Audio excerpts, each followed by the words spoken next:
Iya kan? Anak-anak ya, kita bilang adik aku aja kan 29 itu masih bisa lah ya adik.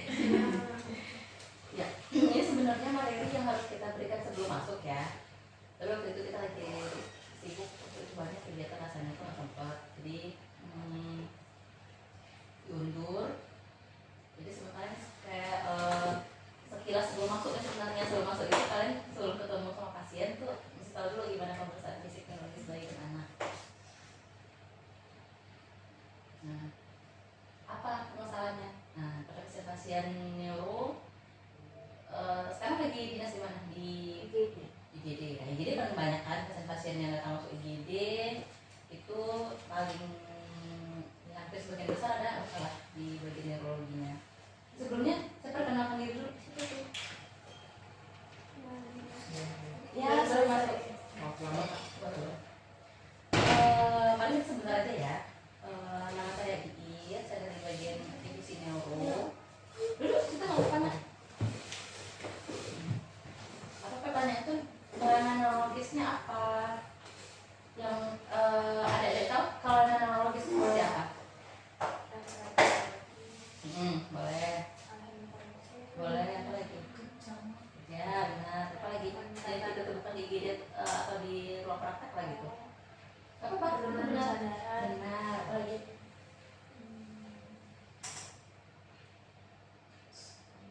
Gerakan involunter, kepala bisa bergerak sendiri, misalnya kan. Apa lagi? Itu yang sering nampak kasat mata ya. Yang lain sih mungkin banyak, misalnya kognitifnya mulai menurun, itu macam banyak. Tapi itu kan nggak kasat mata. Gimana penyakit kelainannya?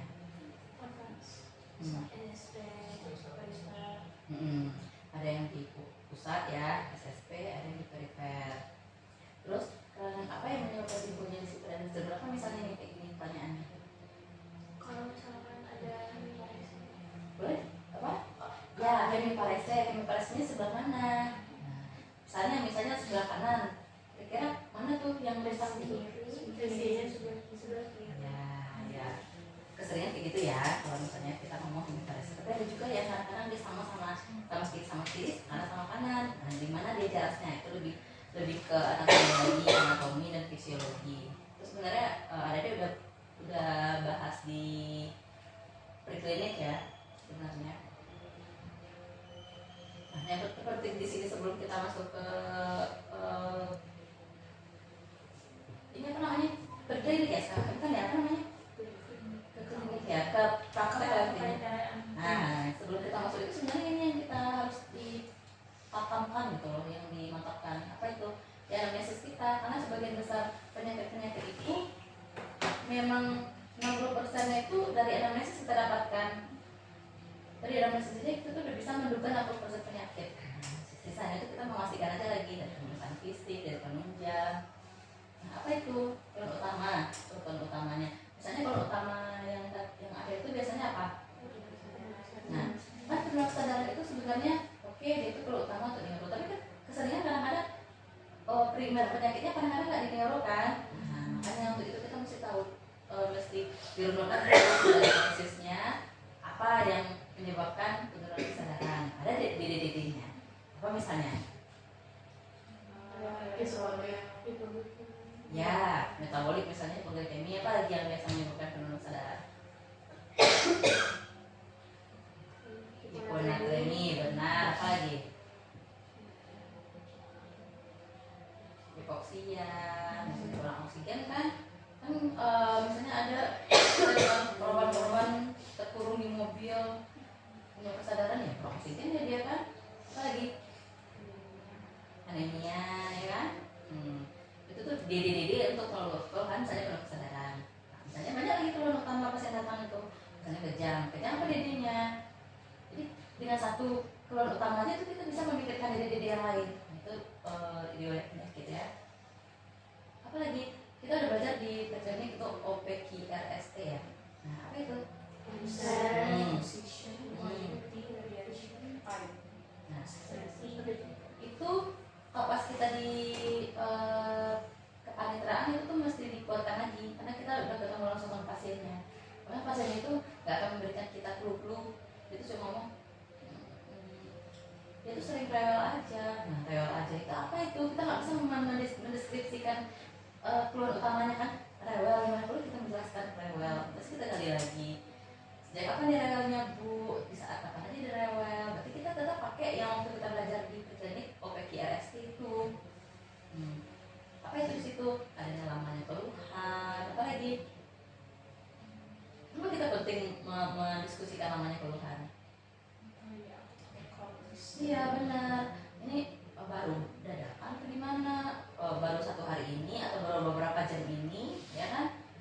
Apa lagi? Proses terjadinya kan? Misalnya yang paling gampang sih kita sebenarnya demam misalnya kan? Karena demam, datang demam kan banyak titiknya ya. Terus sejak kapan demamnya? Keluhannya? Kita tuh perlu lamanya keluhan. Kalau demamnya sehari, terus dia kejang misalnya. Kita mikir nggak kalau itu kemungkinan apalah kira-kira? Nah, demam. Dia demam udah 5 hari yang lalu, tapi baru dia kejangnya sekarang. Masih mikir kejang demam nggak kita? Nah, itu pentingnya kenapa kita tanya lama ya. Begitu juga demamnya udah 2 minggu. Kalau 2 minggu, kita masih mikir kejang demam nggak? Nah, tapi apa yang kita pikirkan? Ya. Infeksi SSP itu banyak ya, bisa meningitis, bisa encephalitis, tergantung lagi apa yang kita temukan clue-cluenya lagi kan. Ini sama-sama penting nih, bagaimana terjadinya, mendadakkah, perlahankah. Ini dari anamnesis kita di sini itu udah harus menakut semuanya. Apalagi pasien-pasien dengan neurologi itu apa? Pasien dengan penurunan kesadaran, pasien dengan kejang, pasien dengan kelemahan, harus ada semua data ini di anamnesis adik. Berarti di status adik itu udah harus ada kayak gini nih, apa keluhan utamanya, apa lama keluhannya, sejak kapan, gimana terjadinya, itu harus lengkap tuh. Nah ditambah ini kan sebenarnya sama dengan neuro dewasa ya. Apa bedanya dengan anak-anak? Apa bedanya dengan neurologi anak? Apa beda? Sebenarnya neuro ya sama aja sih sama dewasa. Apa yang bedanya sama anak-anak? Kenapa harus ada lagi neurologi anak?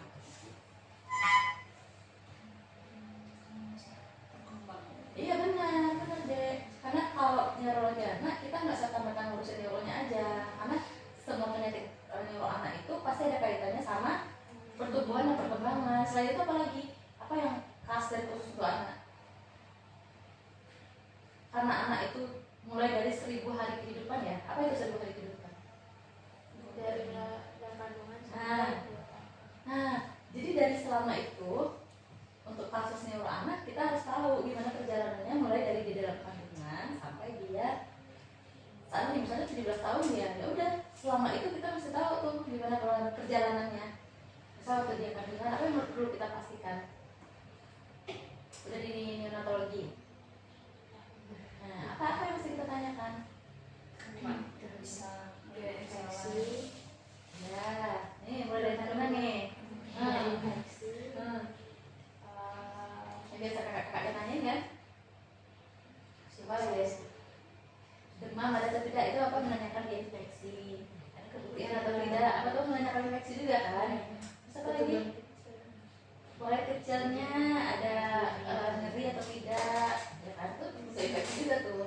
Infeksi juga. Nah, padahal itu sebenarnya kan kalau dipikir itu urusan ini ya, urusan neonatologi lahirannya. Dia kan udah 17 tahun buat apa? Enggak gitu juga, itu kan bisa tahu juga. Waktu dia 1000 hari kehidupannya itu dia normal atau tidak. Jangan-jangan kejadian neurologisnya saat ini misalnya dia datang dengan kejang, rupanya itu tuh udah sisa-sisa yang lama, mungkin dia sebelumnya infeksi kepala atau CP, kita nggak tahu. Apa lagi? Jadi satu swab baru kan makanya ini nggak salah, nggak bisa cepat itu. Apa lagi deh? ANC-nya benar. ANC-nya apa? Rupanya kamu ketemu pasien yang dicu itu dia hidrosefalus. Enggak. Pertama kita ketemu makrosefal. Nah, kita nggak ngomong hidrosefalus dulu kan, karena emang kepalanya besar, kita kan nggak tahu. Tapi terus kita cek-cek, ya ternyata setelah kita ukur-ukur kepalanya besar. Kalau kepalanya besar, ini kepala besar itu sejak kapan nih? Harus tahu ANC-nya tadi ya, ANC-nya. Apakah dia udah memang sejak di kandungan itu di USG, rupanya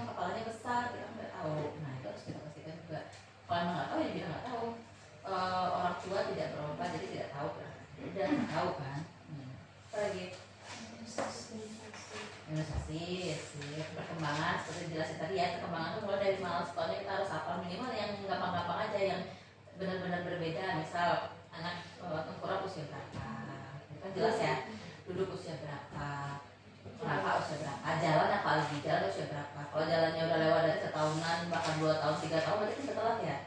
Kalau misalnya 1 tahun bagus, misalnya lewat sedikit ya bisa aja kita tegur dulu perkembangannya kalau anaknya masih di umur segitu. Tapi kalau memang udah 2 tahun berarti kan ada keterlambatan, ada sesuatu, jadi kita urut lagi. Lagi nih sering riwayat keluarga. Apa pentingnya riwayat keluarga? Genetik ya. Misalnya anaknya nggak datang ada jam demam, ya rupanya pakannya ada riwayat kecil juga ada jam demam, itu bisa juga ya. Riwayat terapi apa gunanya? Salah satu obat yang mungkin menyebabkan Ya benar, misalnya pasien datang dengan penuh kesadaran menurut kita, rupanya dia tuh efek samping obat dia Jepang mungkin dari puskesmas kan. Jadi kita mesti tanya, dia sebelum ke IGD kita ini pakai obat apa? Nah, dia udah dimasukin sama mamanya. Pasien-pasien yang kita kan kita udah berulang kali tuh. Pasien-pasien kejang untuk mencegah kejang dia udah dibekali untuk dia Jepang support sendiri di rumah. Sampai ke kita dia rupanya dia epilepsi tuh, sampai di IGD dengan kesadaran dia. Kita udah lagi dari anamnesis semuanya, kadang dia efek samping obat aja kan, karena dia status di rumah misalnya gitu. Dari ini ada yang mau ditanyakan nggak dari riwayat semua tulisan yang saya paparkan itu? Nggak ada ya, kira-kira bisa jelas ya. Ini sebanyak ini ya, makanya pasien neuro tuh kalau di polinya lama, kita mesti nanya selama ini sebanyak ini. Di poli itu mungkin sampai 15 menit tuh nanya kalau pasien baru, kecuali kalau pasiennya udah kita tahu asas mana diagnosisnya, kita nggak ada selamanya lagi. Imunisasi penting seperti yang ada bilang tadi. Kenapa? Karena imunisasi banyak pasien-pasien yang ada kaitannya dengan imunisasi, kejadian sakitnya misalnya apa? Ya, apa lagi? TB kan banyak tuh main CB, kebanyakan tuh mereka nggak ada imunisasinya. Dicek skar BCG-nya nggak ada. Apa lagi? Sekarang lagi horor morbili kan ya?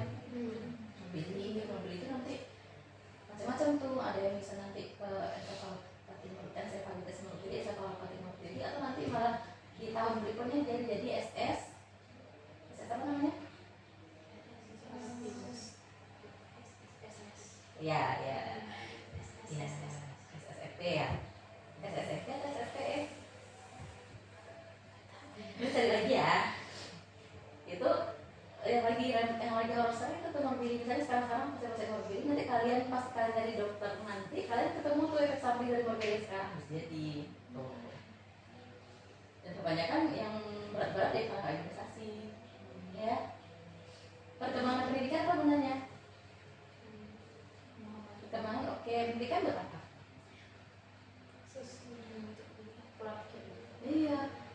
Baik itu keluarga ataupun anak. Kalau anak kita pendidikannya, anak itu kalau lambat banget ya, itu udah umur 3 tahun tapi belum bisa bicara dengan lancar, atau anaknya itu udah 8 tahun tapi dia masih belum buta huruf atau apa misalnya, padahal udah dijelaskan ya. Jadi itu kognitifnya kena ya. Terus pendidikan di keluarga juga perlu karena edukasi untuk pemakaian obat nih. Misalnya dia kan kepatuhan dan pemahaman keluarga itu beda-beda. Kalau dia pendidikannya ini, kita mesti lebih bagus lagi untuk edukasinya, lebih effort lagi kita untuk memastikan edukasi agar terapi bagus. Nah, udah masuk ke anamnesis, paling statistik. Statistik yang penting apa? Jangan lupa ya dek, yang penting ini nih semuanya nih. Yang kita nyari dokter ini akan memastikan harus ada yang semua nih. Vital sign, antropometri. Itu nggak ditulis ini kan, itu udah biasa ya, karena itu memang udah harus ada di satu pemeriksaan pasien. Vital sign, BPTB, ini vital sign nih, apa yang paling penting? Nyiter kepala. Nyiter kepala itu apa yang dinilai? Ya suturannya berbentuk apa enggak, terbuka apa enggak, berapa ukuran nyiter kepalanya, ubun itu berapa ukurannya ya, jangan lupa ya. Nanti kalau ini baca sama kami ya, ubun-ubunnya kalian ukur-ukur banget, tanya kalian dari bahannya berapa. Terus apa lagi? Rambut, kenapa rambut penting? satu sisi bisa, tapi ada juga pasien-pasien yang autoimun, yang los-los rambutnya bisa juga. Terus mata apa yang paling penting di sini? Pokoknya mata tuh sedapat mungkin tuh ini ya apa namanya?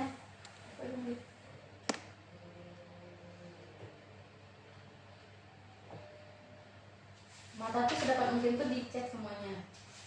Minimal pupil, ukuran pupil, karena jangan sampai kita los gitu ukuran pupil itu. Apa lagi?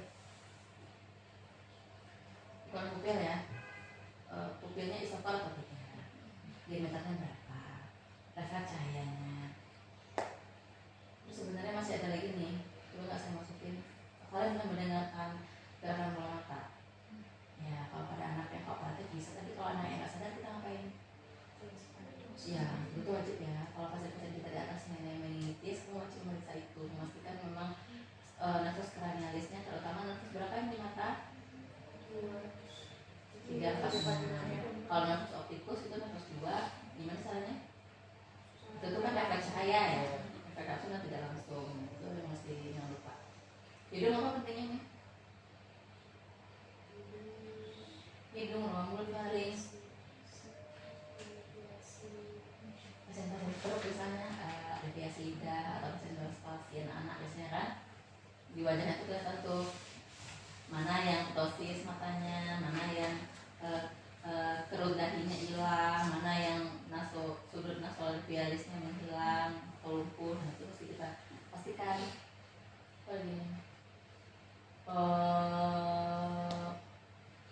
Ada pernah melihat pasien sindrom Down nggak? Nah itu kenapa itu kalau sekali kita lihat kita nggak akan lupa gitu ya.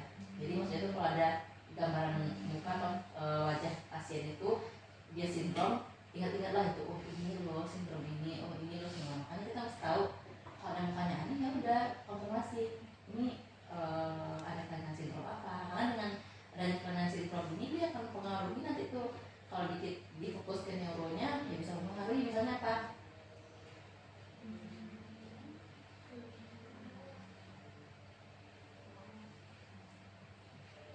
Ada yang tuberosklerosis, ada yang muncul jerawat-jerawat, banyak tuh pemeriksaan. Ini habis ya. Ini muka ya, muka sekalian aja nih. Kulit juga. Kalau dari muka, leher apa yang paling penting? Ya, penting ya. Kalau kita neurologis itu tetap harus ya, harus dicek. Kenapa? Karena takutnya kita sudah meningitis, jangan ini meningitis TB, rupanya meningitis TB ya kan? Kayak gitu. Leher, pada ada apa yang penting? Semuanya, misalnya ada TB, rupanya ada TB paru, kita sudah meningitis TB kan? Dan meningitis, rupanya ada TB parunya ya, kita bisa curigai juga ke situ kalau memang demamnya mungkin cocok gitu ya. Lagi dada, jantung. Ya, itu penting kenapa? Hubungannya sama neuro tetap pasien dengan TOF misalnya, rupanya tidak bisa ready bisa. Jangan Anda datang dengan penuh kesadaran atau kejadian susah berhenti atau memang yang timbul, pasti CT scan ada sesuatu, pasti MRI masa. Ini memang ada risikonya. Atau misalnya pasien ini dia dengan datang yang penuh kesadaran, kita nggak tahu nih, kita belum tahu dia kenapa. Jadi pas kita periksa jantung, rupanya jantungnya di sini. Di sini kok kayaknya biasanya kayak PLF ya gitu ya. Nanti kan belajar jantung ya. Ya udah, PLF kan salah satu faktor risiko juga terjadinya abses. Ya. Apa prosesnya itu? Yang hipoksia awal, lama-lama kumannya jadi infeksi abses ya. Apa yang paling penting lagi ya? Ini kalau dibilang sebenarnya banyak nih. Potong aja dulu. Masih ada ya yang berikutnya kan ya. Setelah aja kapan kalian bisa. Ketua di sini siapa? Yang ngasih tahu apa nanti? Nah, kalian coba aja.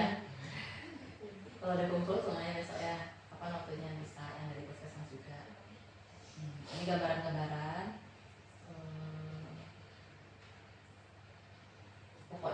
pasien neuro itu nggak nyuruhnya aja gitu loh, semuanya harus ditanyain. Nah, gitu, gimana lahirnya, rupanya lahirnya SC-nya rupanya anak mamanya percobaan pecah dini, lama lagi kan 24 jam atau 48 jam, itu risiko anaknya infeksi SSP.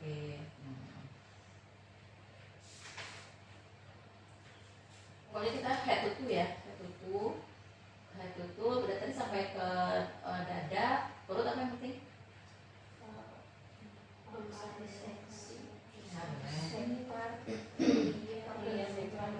Apa yang paling penting?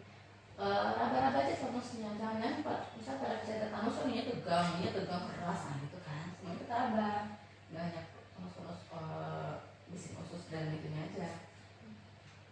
Apa lagi? Sampai itu turun ke genital apa tuh? Biasanya kali ya, ekstremitas, refleks kayak tadi itu. Ya, yang neuro apa? Masalah neuro kan? Apa tuh? Tonus ototnya gimana? Kalau di lebar itu tentunya jelek kan? Apalagi refleks fisiologis, yang kayak di neuro ya, refleks fisiologis, refleks patologis, konus. Sudah ada yang tahu nih? Tadi ketemu pemeriksaan konus itu gimana? Pasien semuanya itu di Bangsal, belum ada? Konus yang bagaimana? Refleks yang meningkat itu bagaimana? Babinski, Buzinski, langsung meninggal itu bagaimana? Pasien kita lagi banyak kayak gitu, ada yang boleh periksa. Apalagi di akut ya pasien-pasien neuro. Kalau mau yang jelasnya itu pasien-pasien meningitis, nah itu apalagi meningitis TB ya di akut itu coba lah deh. Sekali tahu tuh nggak lupa. Jadi pas nyampe di praktekan kalian kan, oh ini namanya konus nih, nggak akan lupa, udah karena bentuknya nggak akan berubah itu. Konus ya gitu aja bentuknya. Refleks meningkat ya begitu aja. Cara tahunya refleksnya meningkat, rajin-rajin periksa yang normal. Nah, jadi kamu lagi stasiun mana nih? Lagi picu. Pasien yang diaris, kasusnya kan normal ya tonusnya, ya coba aja kita total. Rajin aja kita pakai situ kita belajar itu. Di dokter muda kita belajar normal, belajar nggak normal. Apa lagi? Tentang asam minimal tuh ada berapa banyak tuh? Apa aja? Kasih aja dulu ya. Kasih pertemuan berikutnya ditanya. TRM itu ada berapa? Ya, aku kudu itu ada berapa? Tentang asam minimal itu ada berapa? Refleks patologis apa yang kita nilai pada pemeriksaan patologis, refleks patologis, terus kita sebenarnya udah belajar sih harusnya ada postcranial itu berapa aja, ya kan? Nah, terus gimana cara periksanya? Terus tambah lagi kalau di anak tuh ada namanya apa? Refleks primitif, itu udah tahu juga.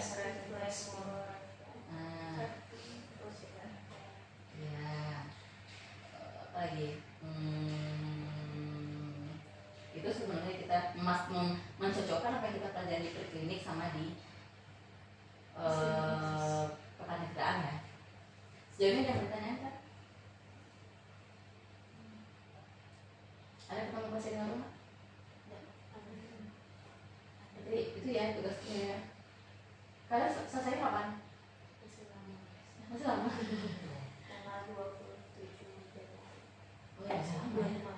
Oh masih lama ya, sebelum ujian aja lah ya.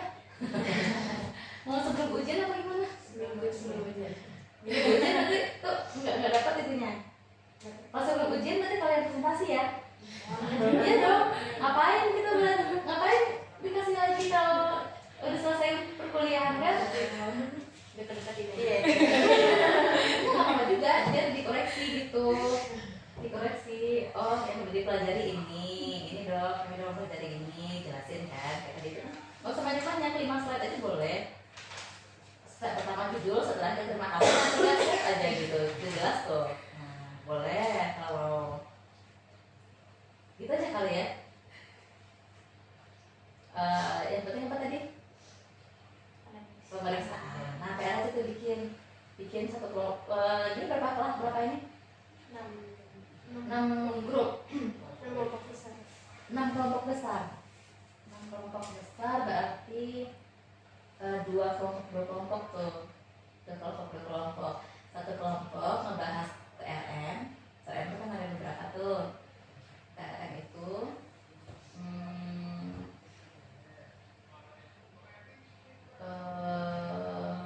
dibaginya satu kelompoknya nanti diperagakan aja pemeriksaannya. Nah, terus kelompok kedua bahas nervus cranialis, ya kan?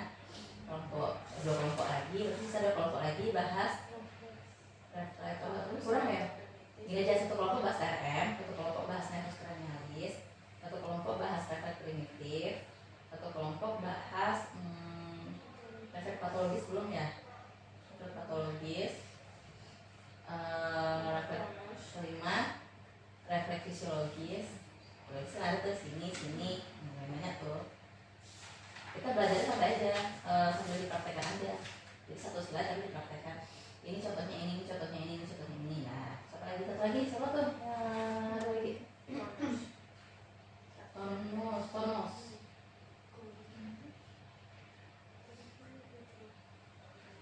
Enggak, pengukuran kepala aja lagi. Terlalu gampang ya? Terlalu gampang ya?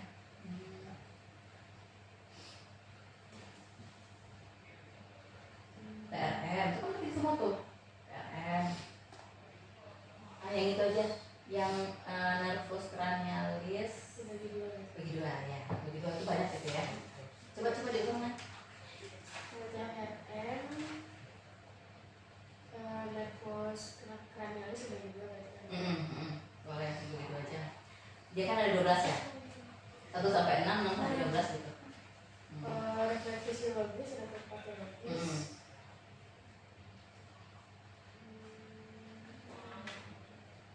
Ya nggak apa-apa. Kalau biar modal buat ujian itu satu lagi. Oh iya, refleks. Udah 6 ya? Udah. Nah gitu aja. Kalau yang udah selesai boleh praktekin, nah gitu aja. Jadi nggak nunggu lama-lama. Ya kan? Kalau udah semuanya kita kompak nih, kita 6 kelompok, kita harus mempraktekkan hari yang sama dari kita nggak banyak habis waktu. Nah boleh. Tapi kalau misalnya aku udah selesai kok nggak mau nungguin, ya udah jadi banyak waktunya kan. Berarti nambah lagi nih, kita mesti hadir juga nih. Gitu, gimana? Gitu ya? Gitu aja. Berarti kan udah nanti masing-masing kelompok menjelaskan ini loh, TRM tuh kayak gini caranya. Nanti kita punya nggak boleh nggak kita banyak.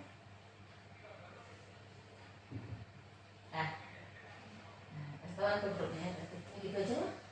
Daripada kuliah tuh kalian kuliah sebenarnya udah banyak juga dapatkan gitu. Kalau mau ini, dong aku mau tahu dong bentuk di pasien aslinya gimana. Nah boleh, kalau dijaga boleh di spill gitu kan.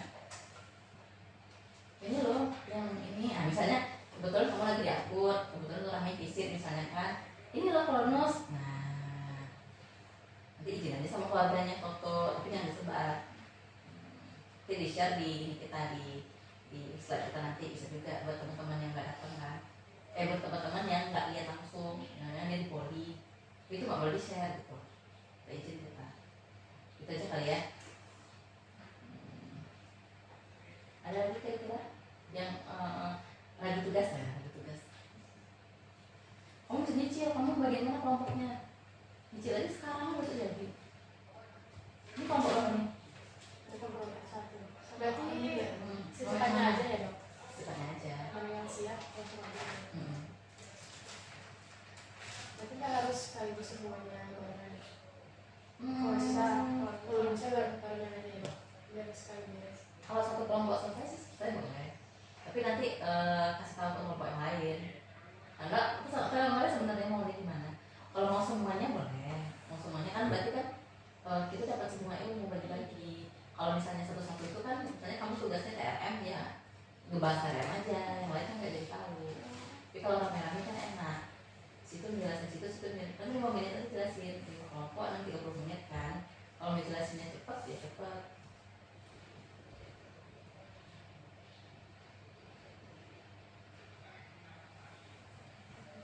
Tadi apa tuh kira-kira? Berarti waktunya sore ya? Kalau enggak yang dari puskesmas menyusul aja ya. Selesai fisik bisa. Udah ngumpul semua. kalau udah ngumpul semua aja nih, dia nggak ulang-ulang kan. Mau poli. Hadiah gimana? Jangan lupa sih kan. Udah puskesmas itu kan?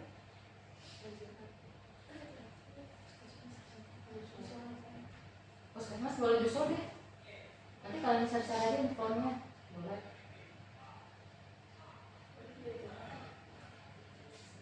Kapan hari free biasanya? Tapi kalau di sini sih bisa-bisa aja ya.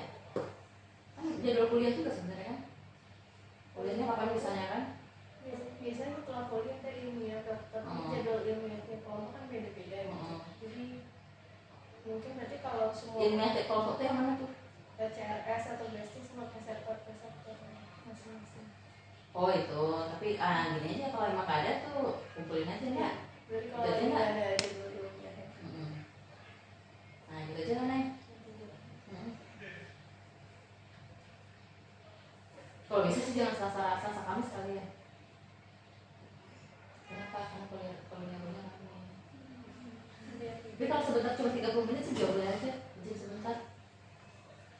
Misalnya kan biasanya cuma hari ini yang Selasa itu jam segitu ya nggak apa kan, jadi sebentar aku. Itu ya. Sampai buat sama teman-teman berarti ya. Yang simpel-simpel aja. Kalau mau simpel lihatnya di buku aja. Buku aja Remnologi tahu. Itu lumayan jelas. Pemeriksaan LTRM-nya berapa, refleksnya, primitifnya yang mana aja. Pasti lu baca kan bukunya? Yang keempat itu. Nggak sekarang nggak merah bukunya namanya apa itu? Saya tulisan basic analysis. Ini lagi. Kalau di situ nggak lengkap kan? Pemeriksaan refleks nggak ada ya? Refleks primitif nggak ada ya? Untuk di anak kan belajar kan? Kalau di situ kan sama kayak pemeriksaan neurologi dewasa kan? Oh, refleks primitif ada kan? Minimal kalian tahunya yang wajib-wajib bisa dikerjain. Misalnya kayak endoskopi ya mungkin kan? Refleks. Kalau tes screening gitu itu nggak usah belajar Apa? tes pendengaran gitu. Boleh kalau mau penjual ini sih belajar kan bagus kok. Tapi itu kan sebenarnya nggak sampai segitu juga kita memeriksanya karena terlalu banyak kan. Tapi boleh kalau mau baca sampai segitu boleh. Boleh jadi ini pengetahuan kelompok ya. Di-share nanti. Itu ya. Minta nomor Nela kasih ya nanti. Nanti aku nggak ngutang lagi nanti kan.